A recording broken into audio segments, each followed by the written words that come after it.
성경에 시험이라고 하는 단어가 많이 등장합니다. 우리가 교회 생활할 때도 이 시험이라고 하는 단어를 습관적으로 사용합니다.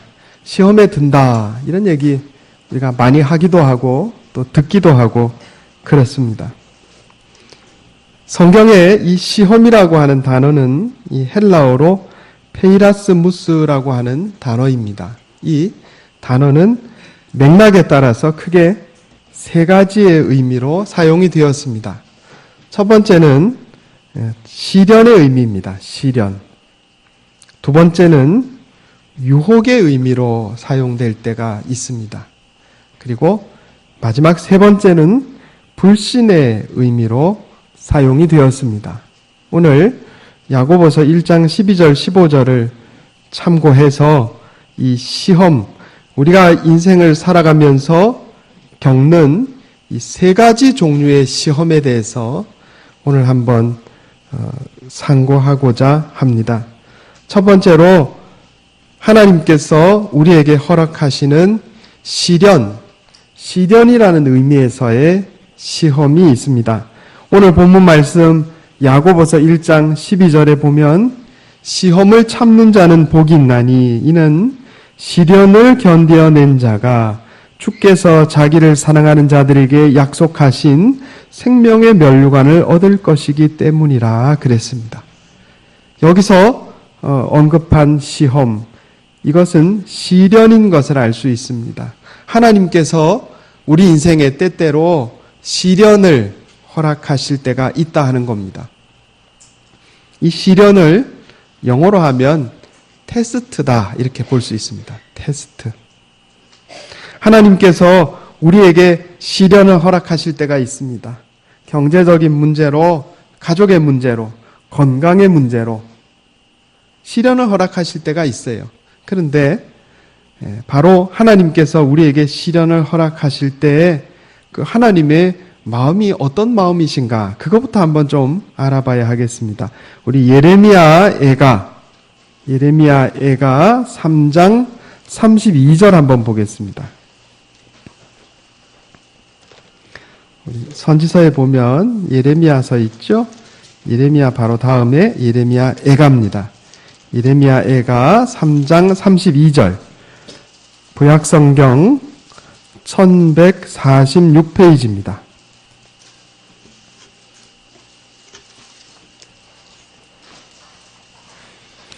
구약성경 1146페이지 예레미야 애가 3장 32절에서 33절 말씀입니다. 같이 한번 읽어보겠습니다. 예레미야 애가 3장 32절 33절. 자, 시작. 그가 비록 근심하게 하시나 그의 풍부한 인자하심에 따라 긍휼히 여기실 것임이라. 주께서 인생으로 고생하게 하시며 근심하게 하심은 본심이 아니시로다. 아멘. 우리가 인생 살면서 이런저런 어려움 겪을 때 하나님 왜 내게 이런 시련을 주시나, 하나님 나를 미워하시나, 하나님 나를 괴롭히는 게 좋으신가, 이런 오해를 할 때가 있단 말입니다. 그런데 오늘 예레미야 애가, 여기 예레미야 애가는요, 이스라엘 나라가 망한 상황에서, 바벨론에 의해서 망한 상황에서 기록된 내용입니다. 그런데 하나님께서 예레미야 선지자를 통해서 우리에게 주시는 말씀은 주께서 인생으로 고생하게 하시며 근심하게 하심은 본심이 아니시로다 그랬습니다.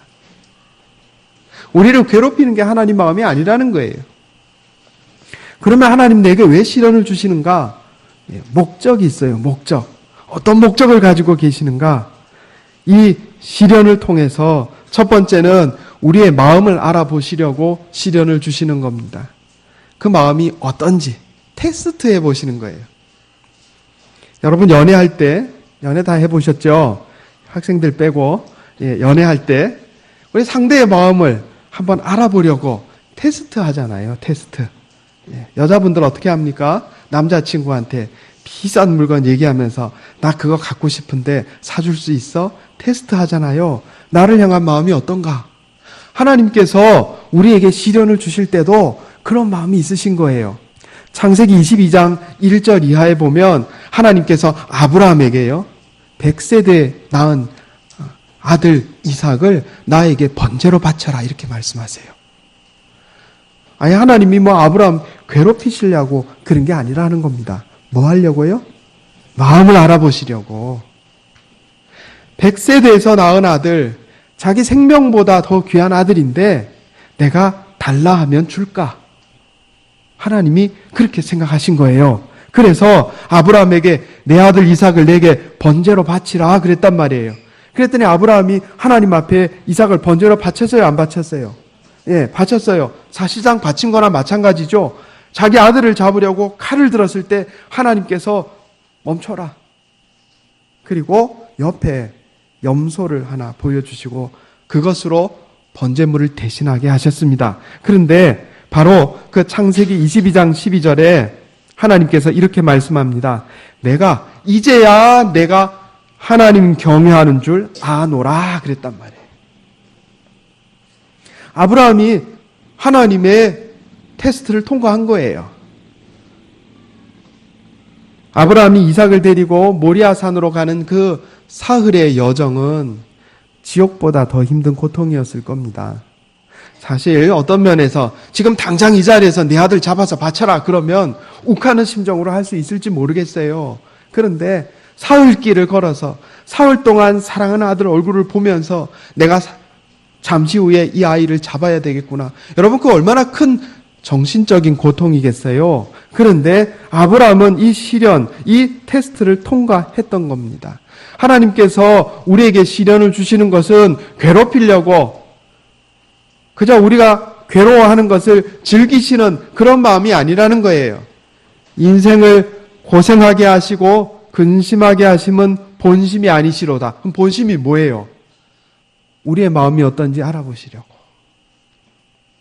그리고 아브라함이 하나님의 테스트, 시련을 통과한 다음에 아브라함에게 복을 부어주시잖아요. 하나님께서 우리를 테스트하실 때가 있어요. 너 이 돈 문제에 대해서 어떻게 하는지 내가 한번 보자. 너 이 사람 문제에 대해서 어떻게 하는지 내가 한번 보자. 이거 테스트 하시는 거거든요. 그게 때로는 시련이라는 모습으로 내게 다가오는 겁니다. 두 번째로 하나님께서 우리에게 시련을 허락하시는 것은 우리를 연단시켜서 더 성숙한 사람으로 만드시려고 시련을 주십니다. 하나님의 명확한 목적이 계세요. 시편 26편 2절에 보면 여호와여 나를 살피시고 시험하사 내 뜻과 내 양심을 단련하소서 그랬습니다. 시편 66편 10절에 보면 하나님이여 주께서 우리를 시험하시되 우리를 단련하시기를 은을 단련함같이 하셨으며 그랬습니다. 우리를 괴롭히려고 시련 주시는 게 아니고 우리 영혼을 단련시켜서 정금과 같이 또 순은과 같이 아름다운 모습으로 변화시키려고 시련을 주신다 하는 겁니다. 세 번째로 하나님께서 우리에게 시련을 주시는 목적은 더 큰 복을 주시려고 그렇게 하시는 겁니다. 신명기 8장 16절에 보면 내 조상들도 알지 못하던 만나를 광야에서 내게 먹이셨나니 이는 다 너를 낮추시며 너를 시험하사 마침내 내게 복을 주려 하심이었느니라 그랬습니다. 하나님이 우리를 테스트하시는 시련을 주실 목적이 뭐예요? 복을 주시려고. 그러니까 하나님의 본심은 우리에게 시련을 주실 때 하나님의 본심은 우리가 괴로워하는 것을 보려고 하시는 게 아니고 우리의 마음을 알아보시고 우리를 연단시키셔서 순수한 영혼으로 만드시고 더 큰 복을 주시려고 그 목적을 가지고 우리에게 시련을 주시는 것이다 하는 겁니다. 그런데 하나님께서 우리에게 그런 어려움 주실 때 그냥 주시는 게 아니고요. 피할 길을 주신다 그랬어요. 넘어지게 만드시지 않아요. 고린도전서 10장 13절에 하나님은 미쁘사 너희가 감당하지 못할 시험당함을 허락지 아니하시고 시험당할 즈음에 또한 피할 길을 내사 너희로 능히 감당하게 하시느니라 그랬습니다. 그러니까 우리가 어려움 당할 때 낙심하지 말 것입니다. 하나님께서 우리에게 피할 길을 주시고 또 감당할 수 있는 능력도 주신다 하는 겁니다. 시련은 장애물과 같은 겁니다. 용기를 내어서 이기고 정복해야 하는 겁니다. 요셉은 이집트의 총리가 되어서 사람들을 구원하는 자리에 앉기까지 많은 시련의 세월을 보냈습니다. 모세는 40년 동안 목동 생활을 한 후에야 이스라엘 백성들을 이집트에서 이끌어내는 해방자의 역할을 감당했습니다. 다윗도 사울에게 쫓겨서 오랫동안 망명 생활을 한 끝에야 이스라엘의 왕이 될 수 있었습니다. 이들의 공통점이 있습니다. 뭡니까? 시련 당할 때 낙심하지 않고 믿음으로 이겨낸 겁니다. 역사상 위대한 업적을 남긴 많은 사람들은 극한 고통을 이겨내서 성공적인 삶을 살았습니다. 존 버년, 여러분 아시죠? 존 버년은 이 철로 역정 집필한 사람입니다. 감옥 속에서 이 책을 기록했습니다. 파스테르는 반신불수 상태에서 질병에 대한 면역체를 개발했습니다.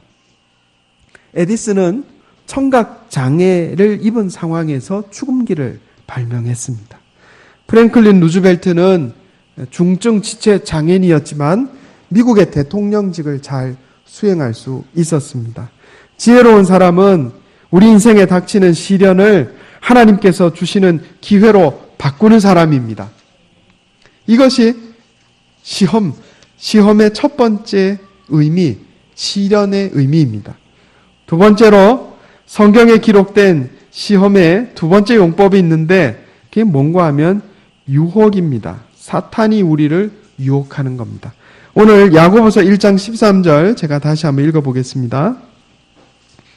사람이 시험을 받을 때 내가 하나님께 시험을 받는다 하지 말지니 하나님은 악에게 시험을 받지도 아니하시고 친히 아무도 시험하지 아니하시느니라. 오직 각 사람이 시험을 받는 것은 자기 욕심에 끌려 미혹됨이니. 아멘. 여기 야고보서 1장 12절에 나오는 시험은 시련을 의미합니다. 야고보서 1장 13절의 시험은 유혹을 의미합니다. 유혹. 영어로 하면 temptation이에요. 유혹은 사탄이 하나님의 자녀들에게 하는 시험입니다. 마이어라고 하는 신학자가 있는데 그는 하나님은 우리를 올라가게 하기 위하여 시험하시지만 사탄은 우리를 내려가게 하기 위하여 시험한다. 이렇게 말했어요. 하나님은 우리의 마음을 알아보시고 우리의 영혼을 성숙시키고 우리에게 복을 주시려고 시련을 허락하시지만 사탄은 우리를 유혹해서 멸망시키려고 파멸시키려고 우리를 유혹한다 하는 겁니다. 사탄의 시험은 건설적인 시험이 아니라 파괴적인 시험입니다. 그래서 우리는 그것을 유혹이라 이렇게 얘기합니다. 우리가 잘 아는 것처럼 사탄은 에덴 동산에서 아담과 하와를 유혹했어요. 유혹했습니다. 뭘로 유혹했나? 육신의 정욕과 안목의 정욕과 이생의 자랑으로 유혹했어요. 요셉이 종으로 팔려갔던 이집트의 집에서 사탄은 보디발의 아내를 통해서 정욕으로 요셉을 유혹했습니다. 사탄은 들릴라를 통해서 삼손을 유혹했습니다. 사탄은 우리를 유혹하는 존재예요. 요거 성경에 시험이라는 단어로 표현이 되어 있습니다. 요한일서 2장 16절에는 이는 세상에 있는 모든 것이 육신의 정욕과 안목의 정욕과 이생의 자랑이니 다 아버지께로 쫓아온 것이 아니요 세상으로 쫓아온 것이라 그랬습니다. 사탄이 우리를 유혹할 때 사용하는 세 가지예요. 뭐예요? 육신의 정욕, 안목의 정욕, 이생의 자랑. 사탄이 에덴 동산에서 아담과 하와를 유혹할 때 선악과를 보여주면서 유혹했어요. 그때 하와가 선악과를 쳐다보았는데 성경에 이렇게 기록되어 있습니다. 여자가 그 나무를 본즉 먹음직도 하고 보암직도 하고 지혜롭게 할 만큼 탐스럽기도 한 나무인지라 그랬습니다. 먹음직 뭐예요? 육신의 정욕. 보암직 보니까 예뻐. 뭐예요? 안목의 정욕. 지롭게 할 만큼 탐스럽기도 한지라. 뭐예요? 이생의 자랑. 그게 다 포함되어 있는 겁니다. 이런 사탄의 유혹은 예수님에게까지 이어집니다. 이 돌들이 떡덩이가 되게 하라. 육신의 정욕으로 예수님을 유혹했어요. 사탄이. 내가 만일 하나님의 아들이어든 성전 꼭대기에서 뛰어내리라. 이생의 자랑, 명예를 가지고 유혹했어요. 세계 만국의 영광을 예수님께 다 보여주면서 네가 내게 엎드려 경배하면 이것을 다 주리라. 안목의 정욕으로 예수님을 유혹한 겁니다. 우리가 이 사탄의 유혹을 극복하기 위해서 세 가지를 명심해야 하겠습니다. 따라해 보겠습니다. 첫째로 유혹의 자리에 가지 말아야 합니다.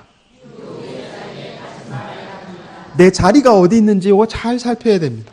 사탄의 유혹에 넘어가지 않기 위해서는 유혹의 자리에 가지 말아야 돼요. 시편 1편에 보면 복 있는 사람은 악인의 꾀를 좇지 아니하며 죄인의 길에 서지 아니하며 오만한 자의 자리에 앉지 아니하고 그랬습니다. 복 있는 사람은 자기가 지금 앉아있는 자리가 어딘지, 자기가 가고 있는 길이 어떤 길인지 살피는 사람이 지혜로운 자라는 거예요. 주일날 11시에 내 자리가 어딘지 살펴야 됩니다. 예배당에 나와서 하나님 앞에 예배드리고 있는가? 기원에 가서 바둑 두고 있는가? 술집에 앉아서 술 마시고 있는가? 이 자리가 중요해요. 자리가. 유혹의 자리에 가지 말아야 돼요. 창세기에 보면 요셉이 보디발의 집에서 일할 때 보디발의 아내가 요셉을 유혹하잖아요. 그래서 성경에 이렇게 기록되어 있습니다. 여인이 날마다 요셉에게 청하였으나 요셉이 듣지 아니하여 동침하지 아니할 뿐더러 함께 있지도 아니하니라 그랬어요. 요셉이 지혜로운 사람이에요. 유혹의 자리에 가지를 않았어요. 여러분, 그리스도인들은요, 술 마시는 자리에 가지도 말아야 됩니다. 도박하는 자리에 가지도 말아야 됩니다. 음란한 자리에 가지도 말아야 돼요. 목사님, 그럼 굶어 죽는데요. 예. 최대한 가지 말아야 돼요. 예. 제가 늘 드리는 말씀이 우리가 이 세상에 살면서 항상 선, 악 이렇게 딱 잘라가지고 따라가기가 쉽지 않다 그랬습니다. 그럼 어떻게 해야 되겠어요? 선을 지향하는 삶을 살면 된다 그랬어요. 그죠? 내가 지금 100% 완벽하게 할 수 없지만 줄여가는 거예요. 유혹의 자리에 나아갈 기회를 처음부터 줄여가는 거예요. 차단하는 거예요. 우리를 죄인으로 만들 가능성이 있는 곳, 자칫 죄를 범할 수 있는 유혹의 장소에는 가지도 말아야 되는 겁니다. 데살로니가전서 5장 22절은 악은 모든 모양이라도 버리라 그랬습니다. 죄 지을 가능성도 경계하라 이런 말씀이에요. 제가 전에 그런 말씀 드렸죠. 여러분 기억하세요? 중년에 우리 발목을 잡는 덫이 세 가지가 있다 그랬어요. 그죠? 기억나세요? 중년에 우리 인생을 망하게 하는 세 가지 덫. 첫 번째 뭐예요? 부정한 돈이라 그랬습니다. 그죠? 부정한 돈. 두 번째 뭐죠? 배우자 외에 이성관계 그랬어요. 세 번째 뭐죠? 돌보지 않은 가족. 예. 사탄이요, 우리를 유혹을 합니다. 부정한 돈을 만질 수 있는 자리에 앉으라고 유혹하는 거예요. 그러면 그 자리 피해야 되겠죠. 배우자 외에 이성관계를 맺도록 자꾸 우리를 유혹해요. 사탄의 수법입니다. 또 가족을 돌보지 않고 여러 가지 신변 잡기에 몰두하도록 우리를 유혹하는 겁니다. 이것이 젊을 때는 괜찮은데 나이 들어서 중년이 되면 이제 그것이 덫으로 작용합니다. 야생 들짐승을 잡는 덫처럼 우리 발목을 날카로운 이 쇠톱니로 꽉 잡아서 넘어뜨린다고요. 부정한 돈이, 배우자 외의 이성관계가, 부정한 이성관계가, 가족을 돌보지 않은 것이 우리 인생을 망가뜨린다 하는 겁니다. 이 사탄이 우리 인생을 내려가게 하는 수법이에요. 우리가 사탄의 유혹에서 벗어나기 위해서 두 번째로 욕심을 버려야 합니다. 따라해 보겠습니다. 욕심을 버려야 합니다.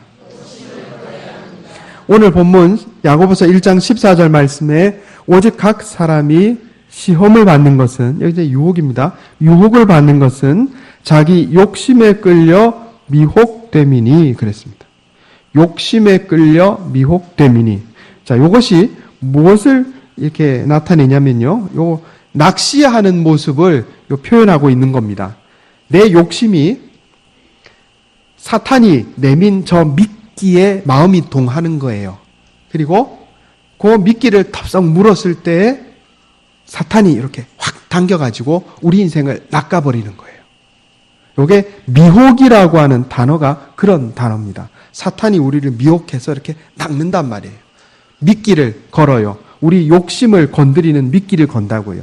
부정한 돈, 부정한 이성관계, 또 여러 가지 재밌는 신변 잡기, 요걸 미끼로 걸어서 우리 욕심을 충동한 다음에 탁 물면 이렇게 낚시로 탁 낚는 거예요.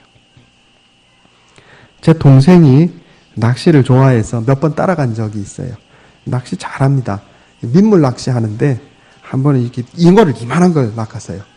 그런데 제가 이제 제 동생한테 낚시를 배울 때 좀 이제 오래된 얘기입니다. 제 서울에 살 때 얘기니까. 저한테 낚싯대를 하나 주고 이게 미끼 꿰어가지고 던지고 있는데 미끼가 까딱까딱 하는 거예요. 그래서 제가 어이 왔다 휙 당기니까 어떻게 돼요? 아무것도 없어요. 한 2번 그러니까 제 동생이 그럽니다. 미끼가 까딱까딱 하는 거는 물고기가 뱅뱅뱅 돌면서 한 번씩 건드려 보는 거래요. 그래서 그건 잘 참고 기다렸다가 미끼가 물속에 쑥 들어갈 때 그때를 탁 잡아서 확 당기면 이 낚싯바늘이 물고기 입에 탁 꿰어가지고 이렇게 올라온다는 거예요. 해보니까 그렇게 되더라고요. 사탄이 우리를 낚는 게 비슷해요. 우리 눈앞에 이렇게 욕심을 건드릴 만한 것을 이렇게 놓고 가닥가닥 해요. 그럼 우리가 빙빙 돌잖아요. 그 뭐예요? 그 자리에 계속 있는 거예요. 그 자리에 계속 머물도록 만들어요. 죄를 지을 가능성이 있는 자리에 우리를 붙잡아 놓는 거예요. 그러면 결정적인 순간에 우리가 그것을 참지 못하고 탁 물었을 때 사탄이 확 당겨가지고 끌어간다 하는 겁니다. 이게 욕심이에요. 먹는 것이 잘못된 것은 아닙니다. 그러나 그것이 지나쳐서 탐식이 되면, 먹는 것을 탐하는 자가 되면 그게 죄가 됩니다. 성은 건강한 겁니다. 그러나 배우자의 한계를 넘어서면 그게 음란이 되고 간음이 되는 겁니다. 죄가 되는 거예요. 잠을 자는 것은 정상적인 겁니다. 그러나 그것이 지나치면 게으름이 되고 태만이라는 죄가 되는 겁니다. 그러므로 우리는 욕심을 버려야 합니다. 우리에게 필요한 것은 취하되 범위를 넘어서는, 법의 범위를 넘어서는 죄를 지어서는 안 된다 하는 이야기입니다. 세 번째로 기도해야 합니다. 따라해 보겠습니다. 기도해야 합니다. 예수님께서 십자가에 달리시기 전에 겟세마네 동산에서 제자들에게 이렇게 말씀합니다. 시험에 들지 않게 깨어있어 기도하라. 유혹에 빠지지 않게. 그리고 우리에게 주기도문도 가르쳐 주셨죠. 우리를 시험에 들게 하지 마옵시고. 유혹에 빠지지 말게 하옵시며 이런 뜻입니다. 어떻게 해야 되겠어요? 기도해야 합니다. 늘 기도하는 사람은 유혹에 빠지지 않습니다. 사탄의 시험에는 기도가 가장 강력한 무기입니다. 평소의 기도 습관이야말로 사탄이 풀어놓은 유혹이라는 죄를 잡는 쥐약과 같은 것이다 하는 겁니다. 기도를 쥐약에 비유해서 좀 그런데 하여간 그렇습니다. 늘 기도하는 습관. 자, 오늘 야고보서 본문에는 나와 있지 않지만 시험이라고 하는 단어가 사용된 세 번째 용법이 있습니다. 그게 뭔가 하면 이 불신이라고 하는 의미입니다. 따라해 보겠습니다. 불신. 성경 한번 찾아보겠습니다. 출애굽기 17장 7절.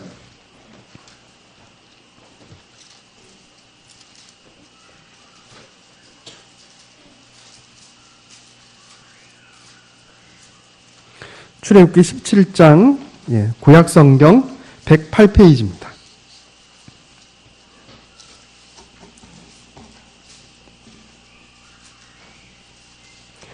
출애굽기 17장 2절하고 그 다음에 7절을 제가 읽겠습니다. 눈으로 한번 따라 읽어주시기 바랍니다. 출애굽기 17장 2절. 백성이 모세와 다투어 이르되 우리에게 물을 주어 마시게 하라. 모세가 그들에게 이르되 너희가 어찌하여 나와 다투느냐? 너희가 어찌하여 여호와를 시험하느냐? 7절 보겠습니다. 그가 그곳 이름을 마사 또는 무리바라 불렀으니 이는 이스라엘 자손이 다투었음이요. 또는 그들이 여호와를 시험하여 이르기를 여호와께서 우리 중에 계신가 안 계신가 하였음이더라. 아멘. 성경에 시험이라는 단어가 사용된 세 번째 용법이 있는데 이건 사람이 하나님을 시험한다 할 때도 이 시험이라는 단어가 사용됐어요. 이건 한마디로 하나님을 불신하고 하나님께 도전하는 것을 의미합니다. 이건 하면 안 되는 거죠. 이건 하면 안 되는 거예요. 우리가 하나님을 시험하면 안 돼요. 하나님을 불신하고 하나님께 도전하는 겁니다. 하나님이 계신가 안 계신가? 내가 이렇게 하면 하나님이 어떻게 하시는지 한번 보자. 이게 하나님을 시험하는 거예요. 어떤 바리새인들이 예수님을 시험하다가 구원에서 멀어졌습니다. 마가복음 8장 11절에 보면 바리새인들이 나와서 예수를 힐난하며 그를 시험하여 하늘로부터 오는 표적을 구하거늘. 자, 바리새인들은 예수님을 믿지도 않았어요. 그런데 예수님을 시험하려고 했단 말입니다. 표적을 한번 보여보시오. 믿음은 없어요. 불신이에요. 이건 오히려 예수님께 도전하고 있는 거예요. 이걸 시험이라는 용어로 성경에 표현되어 있습니다. 사도행전 5장 9절에 보면 아나니아와 삽비라가 하나님을 속였을 때 그들이 벌을 받아 죽은 사건이 기록되어 있습니다. 사도행전 5장 9절에 베드로가 이르되 너희가 어찌 함께 꾀하여 주의 영을 시험하려 하느냐? 보라, 내 남편을 장사하고 오는 사람들의 발이 문 앞에 이르렀으니 또 너를 메어 내가리라 하니. 그리고 아나니아와 삽비라가 죽었어요. 우리는 하나님을 시험하지 말아야 하겠습니다. 하나님을 불신하고 하나님께 도전하지 말아야 하겠습니다. 이 어리석은 거다 하는 겁니다. 오늘 말씀을 통해서 우리가 시험이라고 성경에 사용된 단어에 세 가지 용법을 있음을 배웠습니다. 첫째로 시련이 있다 이렇게 배웠습니다. 이건 하나님께서 우리에게 주시는 겁니다. 하나님께서 우리에게 시련 주시는 것은 우리의 마음을 알아보려 하시는 것이요, 우리를 연단시켜서 성숙한 사람 만들려고 하시는 것이요, 결국 복을 주려고 하시는 것이다 그랬습니다. 사탄이 우리를 시험하는 것은 유혹이다 그랬어요. 육신의 정욕, 안목의 정욕, 이생의 자랑으로 유혹한다 그랬습니다. 그러므로 우리의 자리를 잘 분별할 것이요, 욕심을 버리고 기도해야 할 것입니다. 우리가 하나님을 불신하고 하나님께 도전하고 하나님께 대적하는, 내가 하나님을 시험하는 그런 어리석은 행동은 하지 말아야 합니다. 그것은 우리 인생을 멸망으로 이끌 뿐이다 하는 겁니다. 오늘 말씀으로 지혜를 얻고 하나님께서 주시는 풍성한 열매, 복된 삶을 누리는 저와 여러분 되시기를 예수님의 이름으로 축원합니다. 기도하겠습니다. 하나님, 오늘 성경 말씀에 기록된 시험의 세 가지 용법에 대해서 깨우쳐 주시니 감사합니다. 하나님, 우리에게 시련을 허락하실 때가 있음을 알게 하시니 감사합니다. 우리가 고생하는 것이 하나님의 본심이 아니시오. 하나님께서 우리에게 시련을 허락하실 때는 우리 마음을 알아보시고자 하심이요, 우리 영혼을 성숙시키고자 하심이요, 결국 더 큰 복을 주기 위함임을 깨닫게 해주셔서 감사합니다. 어렵고 힘든 일을 당할 때 낙심하지 말게 하시고 믿음과 순종으로 승리하게 하여 주시옵소서. 주님, 사탄이 우리를 육신의 정욕, 안목의 정욕, 이생의 자랑으로 유혹하는 것을 깨닫게 해주셔서 감사합니다. 유혹의 자리에 가지도 않으며 욕심을 버리고 늘 기도하며 순종함으로 유혹에서 벗어난 지혜로운 사람 되게 하여 주시옵소서. 이스라엘 백성들이 어려울 때 하나님을 시험하고 하나님을 불신하고 하나님께 대적한 것을 보았습니다. 그 결국이 멸망일 뿐임을 깨닫게 해주셨사오니 주여, 우리는 어느 때라도 하나님을 신뢰하며 주님 말씀 따라 순종하며 살게 하여 주시옵소서. 그래서 우리의 인생이 시험을 벗어나고 시험을 극복하여 하나님 주시는 풍성한 삶, 복된 삶, 평강이 넘치는 아름다운 삶을 살게 하여 주시옵소서. 이것이 내 힘과 능력만으로 되지 않음을 고백하오니 날마다 말씀으로 나를 깨우쳐 주시고 성령으로 인도하여 주시옵소서. 우리 주 예수님의 이름으로 간절히 기도하옵나이다. 아멘.